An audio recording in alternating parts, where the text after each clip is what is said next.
Welcome to Inside Independent Publishing with IBPA. I'm your host, Christopher Locke. I'm also the Director of Membership and Member Services. All right, so publishing books is the main focus and source of revenue for independent publishers, but there are many alternative revenue streams that can be quite lucrative.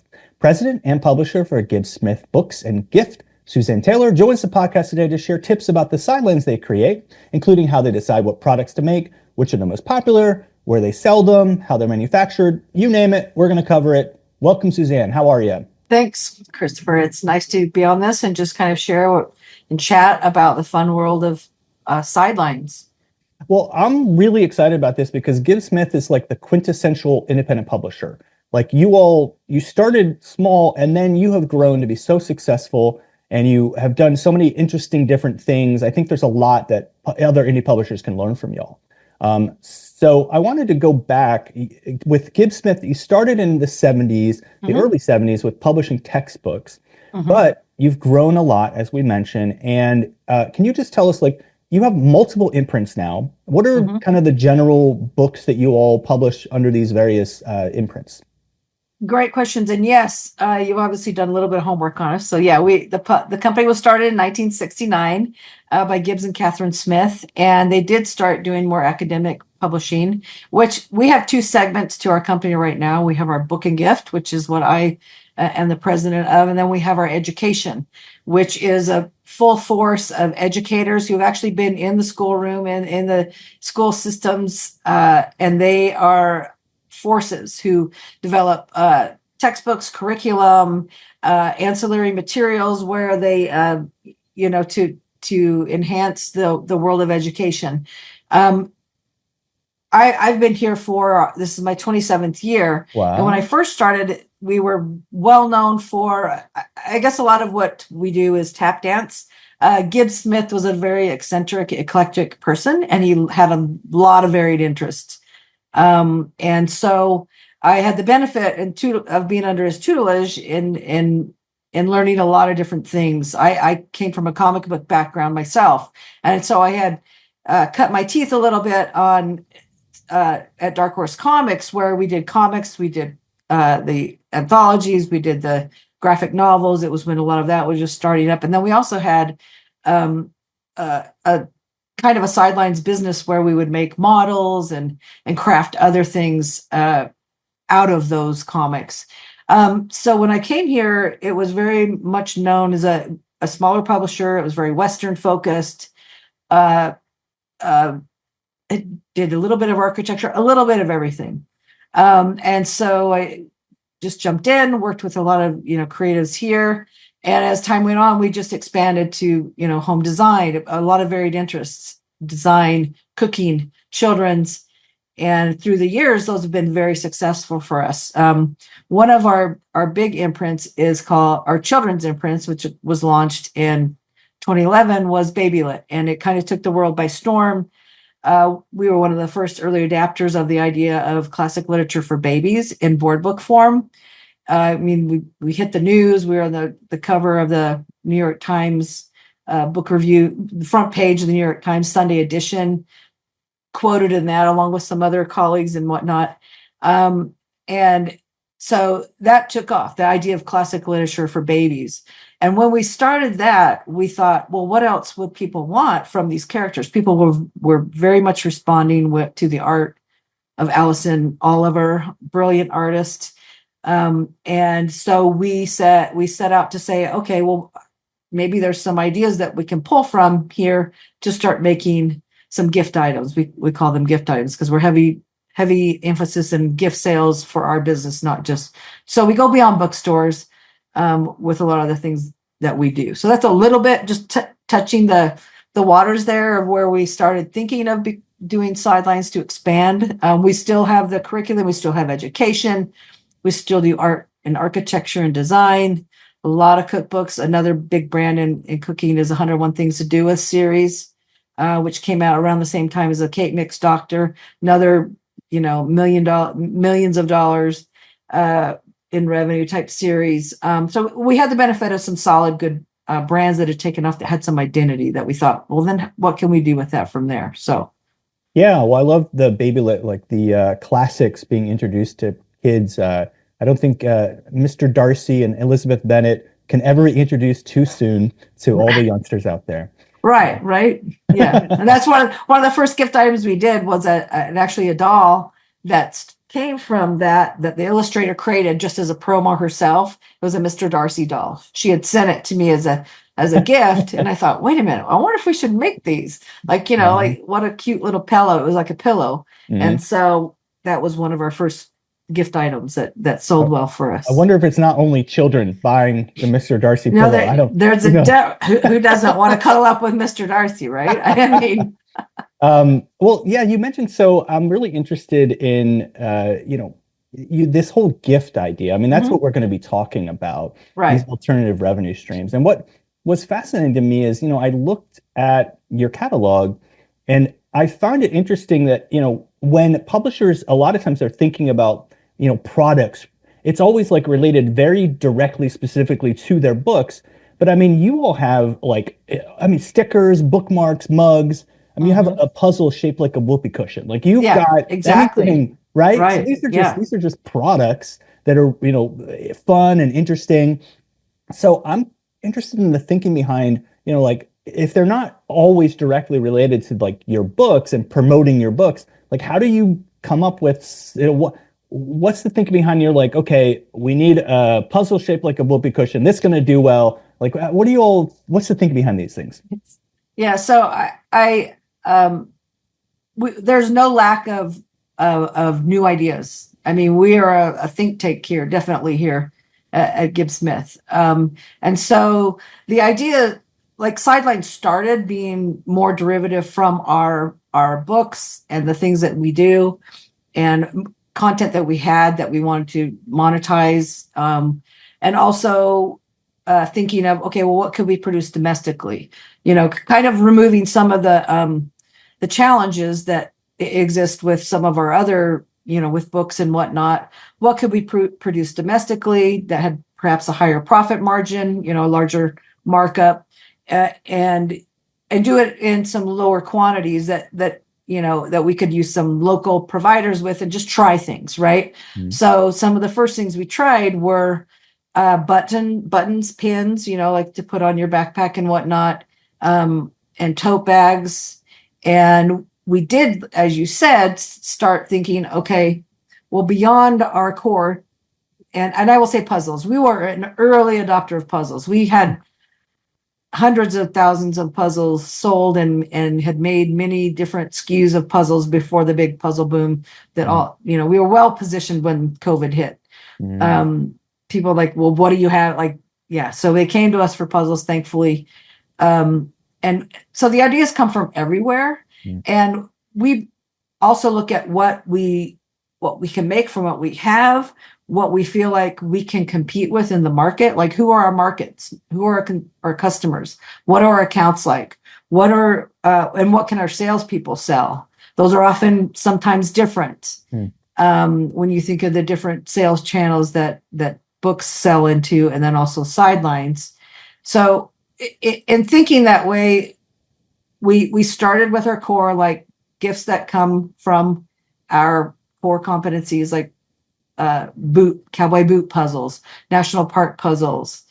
We even did some flowers and blooms ones that came from our best-selling flowers series. And then around and gifts for book lovers. Obviously, our strong independent booksellers, and we're all book lovers, right? We want to create things that we want to put on our water bottles and what our book clubs can use and what bookstores can carry as a way to kind of, not to be disparaging, but kind of a gateway drug of sorts that can be at the cash wrap that can add on to a sale, a button box that has I love books on it that people just add in real quick at the cash wrap there. And it gives some flexibility for the stores because they can charge, they buy that button box at a certain amount and then they can charge whatever they want for the 140 buttons that come in there, depending on what they feel like their customer can bear. So we started with that, gifts for book lovers, as a big theme for us. And then in about 2019, 2020, we decided to add a little bit of novelty to try that. I travel frequently to the gift shows. I'm a big, advocate and lover of tchotchkes, and as people can see by looking at my backdrop here, which is actually my office, and love to visit stores like Archie McPhee's and just gift stores that are, have a lot of ephemera. I'm a big antiques or junker, like looking vintage and things that are, obviously nostalgic. So in 2019, we thought, what can we do that's maybe a little bit novelty? And that's where we came up with Spumoni, the Spumoni line, which is the world already has enough vanilla, so why not be Spumoni? So we tried to take some things that we had seen working out in the marketplace, some sticky notepads, some socks, the jiggy puzzles like the one you mentioned that's a die cut shaped puzzle, that's a whoopee cushion, and said, how can we kind of scamper it to make it a little bit different or more fun, and try things with some fun themes. And that we were very ambitious with a lot of SKUs with Spumoni, and then COVID hit, right? And so we had a lot of inventory, but it left us well poised with inventory for when retailers came back and then found us. And we have found a lot of different sales channels. So really, that's kind of the strategy behind it. There's challenges with anything you want to manufacture, just like in the book worlds. What I really love about a lot of the things that we do is, like I've mentioned, being able to use local suppliers, bringing things locally, working with companies that, are small American companies that are artistic and that work with local artists. That was another thing behind our Spumoni thinking, was working with artists and craftspeople who have ideas and bring ideas, and to be able to expand their markets and their audience as well. So kind of a win-win situation. Yeah. I mean, when I look at the catalog, lots of fun colors. They're, like you said, the art feels unique, and they're cute and fun. So I definitely, I like the feel there. There's like a definite vibe. For other indie publishers listening, I'm interested, like, what are some of you mentioned your puzzles seem like they do well. Like, what are some of the products that tend to always be the best sellers? When I look at our sales, I mean, now we've been doing this since I think 2012 maybe. So, quite a while, about 13 years, and still at the top of the list, although I wouldn't really encourage anyone to jump into this blindly now as puzzles, because, they do their own kind of, they have their own trend. Those are still at the top of the list for us. Our tote bags for book lovers, and just tote bags that are fun tote bags in general have done well. Those are the ones probably we've done the longest. We no longer carry Mr. Darcy as our little stuffed pillow doll. He was limited. He was a limited edition. So, so our buttons have done well. I mean, those go through their own kind of fad and trend, and they seem a little bit more popular right now. But to be honest, it's like having an offering that people can at least choose from allows that there's something for everyone. We started doing bookmark boxes. So rather than individual bookmarks, like we've seen a lot of bookmarks in stores of late. You can even get a slice of bacon to hold your spot in, where you're reading. We decided to come up with thematic ones using artists to create a box of bookmarks. So it's 12 designs, 2 of each design in a nice little box. So the goal that we have is just to try something, and if it can work, and then take off and see what takes off, and then do a few different iterations, and then always come back with something that might surprise people, because you really never know what's going to resonate on any given season. And they resonate in different ways. I will say that our bookstores have kind of migrated and realized that, it's helpful to carry things other than books, because people want to buy things other than just books to go with the books, as they are buying gifts or buying for themselves and whatnot. So it's been fun to see the two kind of sales channels learn from each other and grow and see what works for both of them. So yeah, and that's something I was really interested in, is the places you sell these products. So obviously you have through your website, people could get them, but so I guess bookstores. But yeah, what are all these places that you found are looking for these various types of products? to give other publishers ideas of like, oh, maybe thinking outside the box too, right? Yeah. Clearly Yeah. a bookstore, but there are tons of other places. Yeah. Well, there's thousands and thousands of independently owned gift stores across the country, from Froggy's Five and Dime in Dallas, Texas, which is actually owned by one of our great gift rep partners, Ann McGilvery Group. Ann herself owns that store. And there's little stores that are novelty stores like that. To the Reed Shop in Atlanta, that is a hybrid coffee and bookstore and gift items, and Archer Paper Company in Atlanta as well. If you start actually looking, you find them. Like, where do you go to buy unique things? I will say that a lot of independent bookstores now are opening up as a hybrid store that have a lot of different things. We see them. We do have some larger accounts, some catalog accounts.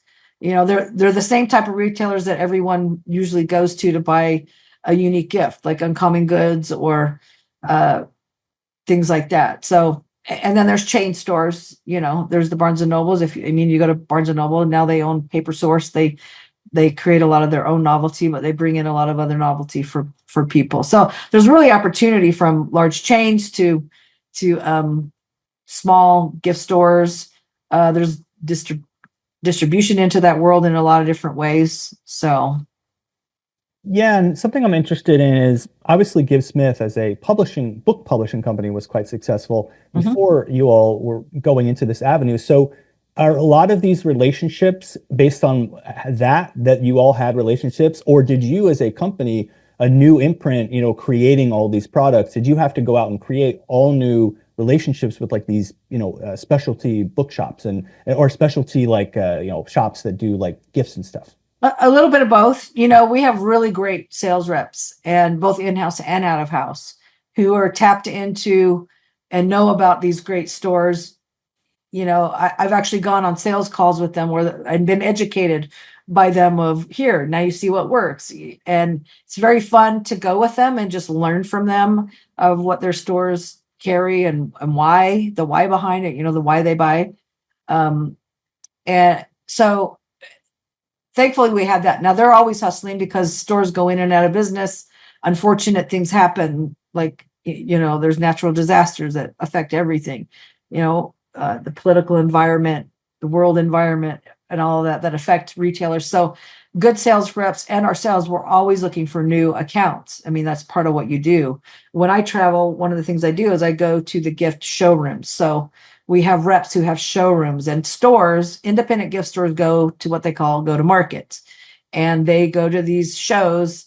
There's an Atlanta market, a Dallas market, a Las Vegas market. Those are the top three. But there's others in the country. And people who have a store, they go to market. And when they go to market, they just go to buy what they feel like their store wants, or what they want to carry in their store each season. They usually happen twice a year. So a lot of those relationships are built at those shows, and things are discovered. Gift ideas come from them. You should make this, or you should make that. There's a little bit of both. Because we have such great representation into the gift market, not just bookstores. We had a lot of those existing relationships, but are always expanding. So yeah. So I'm wondering with obviously we've been talking about the sidelines that are not as related to your books. I'm interested, what are the sidelines you all create that are related to the Gib Smith books from all the various imprints? Yeah, so part of that is as I mentioned, the books, gifts for book lovers. We've hit every category. So the library card Jiggy, or the cat laying on a stack of books Jiggy, the small die cut puzzles, to the large book library puzzles, the tote bags, Dangerous Women Read on tote bags. I Love Books. One of our early bestsellers was I Like Big Books and I Cannot Lie. Just things that book lovers want to carry or spread the message, that something unique that talks about them. And the buttons have done really, really well. Those are some great examples of book lover things. We still dabble in, we're really good at selling national park and outdoor things. So we've done some camping things along those same lines in those same items. So totes, books, tote bags and buttons and the jiggies. If something works, we try to do it in different iterations. So Sure.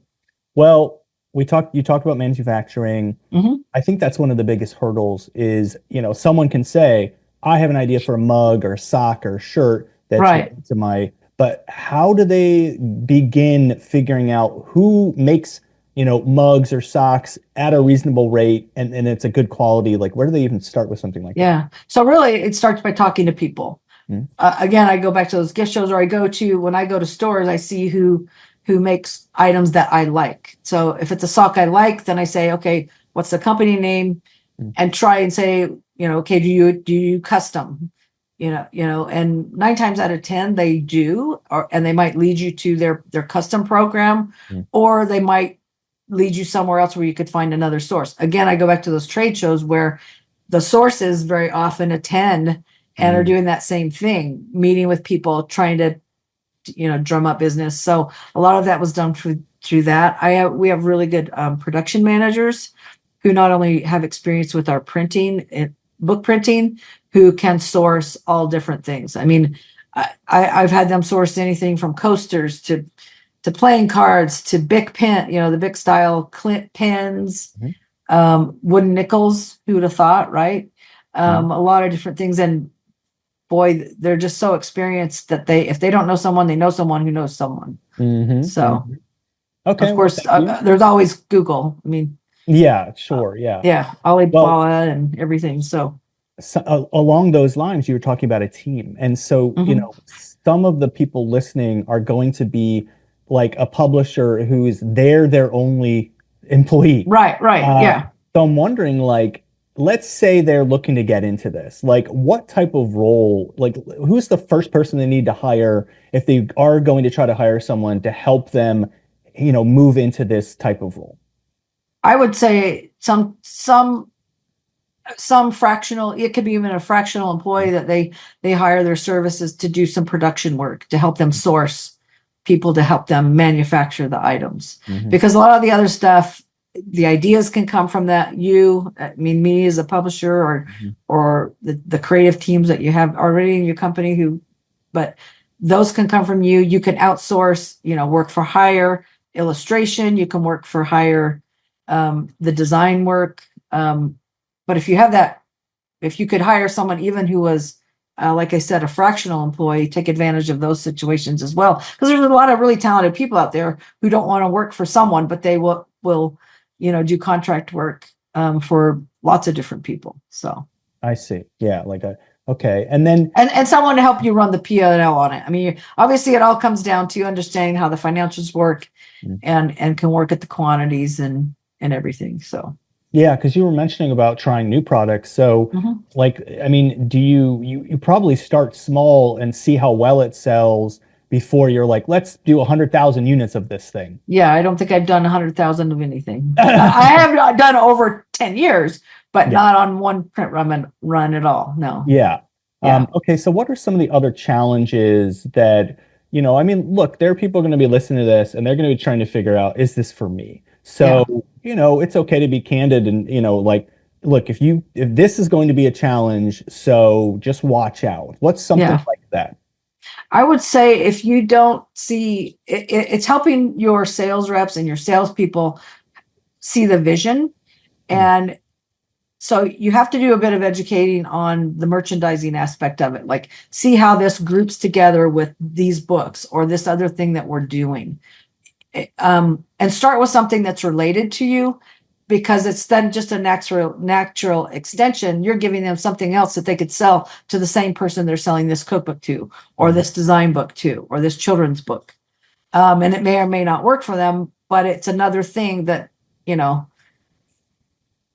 could easily match, which could increase everybody's revenue. So for me, it's helping to see the opportunity. Going back to the baby lid example again, we also did little kid tote bags, right? Because it was a natural and you could fit like 2 or 3 of the baby lid board books in it. So it was a great, almost a gift wrap, right? Plus we loved, the feel of a little little one having their own little book bag with their baby books in it.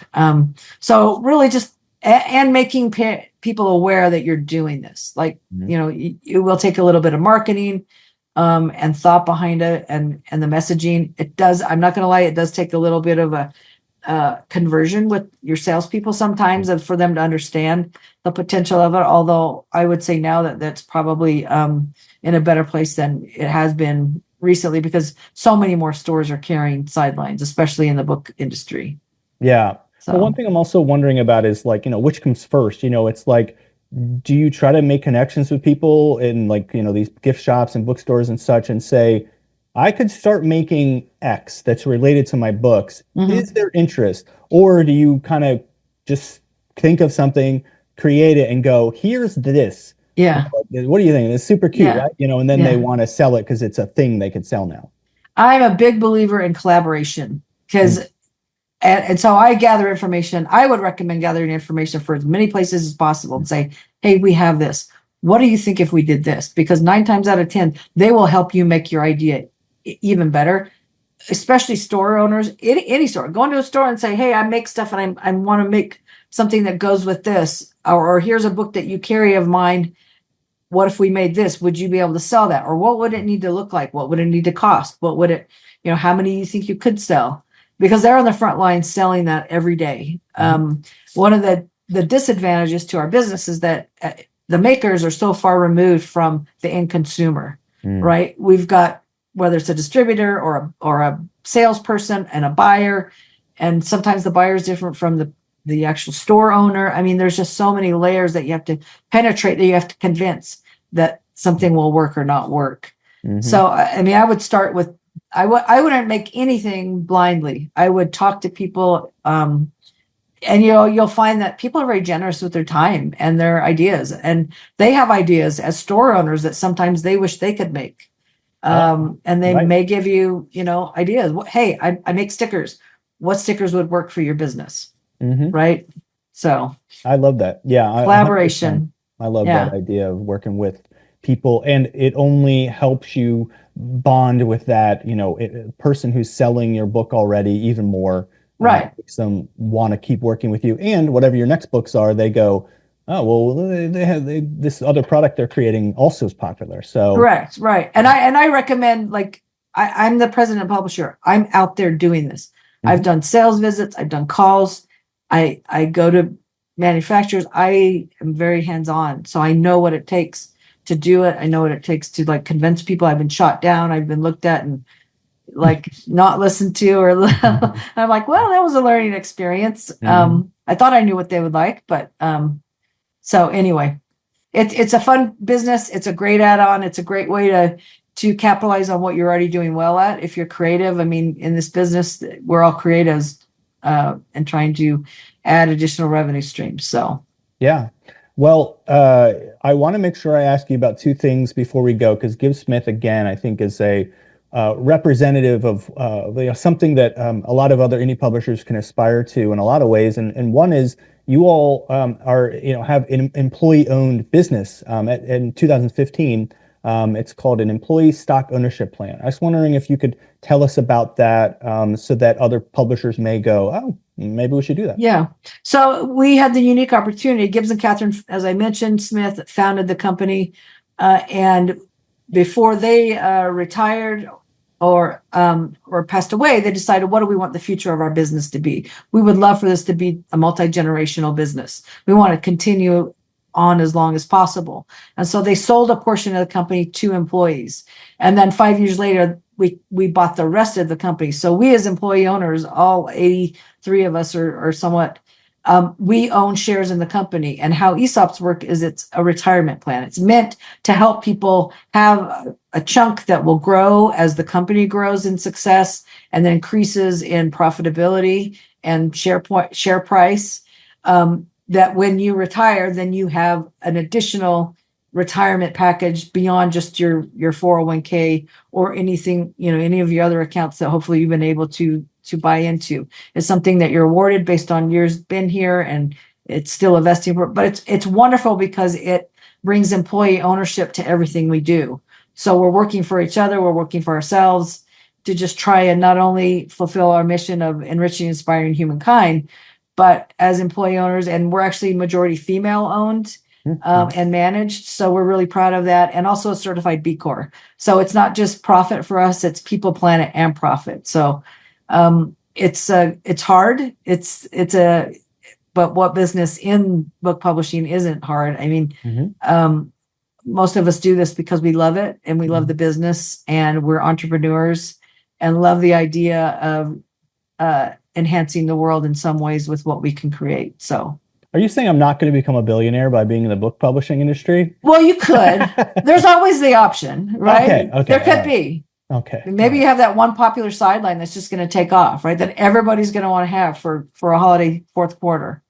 I'm something with socks. I'm telling you, it's something in my head. I'm like, I got to come up with the best sock ever. There you go. So I did want to ask about the B Corp too, because that's very interesting. And I'm a big environmentalist and all that. So I just want to see, can you tell us just anything about that in 2023, how you all became officially certified as a B Corp? So it's a pretty rigorous process. I mean, you start with what you know, which we started just by trying to be as sustainable as possible. So, doing carbon offset with our travel and keeping track, and with the energy that we use here, encouraging those types of things. It's expanded to just, the companies that we work with and the sustainability. There's also, I think there's at least 12 different areas, from offering what type of benefits that you offer your employees, how diverse your workplace is, all sorts of things, what we provide our employees and what we do as a company moving forward to, do it more responsibly. So it's good to just look at the BCorp website and see all the different areas. There's community outreach as well. We donate books to a lot of different organizations.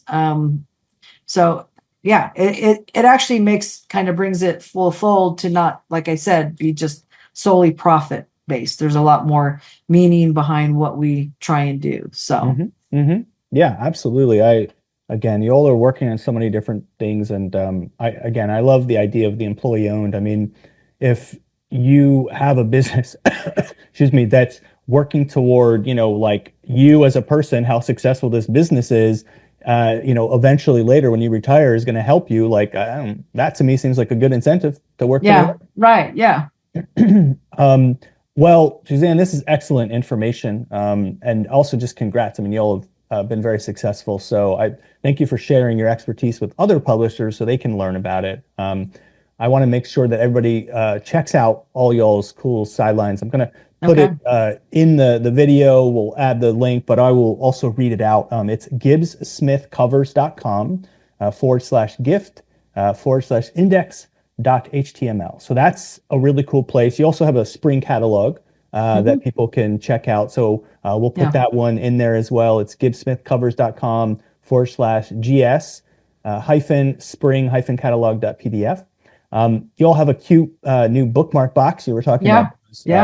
I'm reading right meow. Yeah, books and cats. You can't go wrong there, and it's true to us. We are located in a renovated barn, and we actually have 7 cats here. We have sheep, and we have chickens. So, yeah. Well, I have a cat myself, and she loves sitting on my lap if I'm reading or writing. There you go. There you go. That makes sense.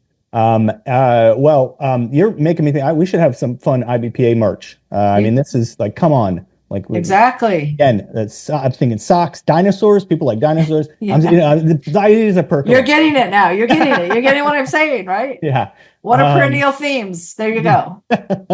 All right. So I hope people are interested in becoming a member of IBPA. It's ibpa-online.org. Check it out. We have tons of benefits. We appreciate Gib Smith. You all have been members over the years. And then please subscribe to this podcast. A new episode drops every Thursday, last Thursday of the month. And then it's YouTube and anywhere you can download podcasts. Suzanne, very interesting ideas. Thank you again for sharing them. I really hope that people, can learn from this and create their own really cool, unique products that fit whatever their brand is. So thank you for help giving them ideas. You're welcome, Christopher.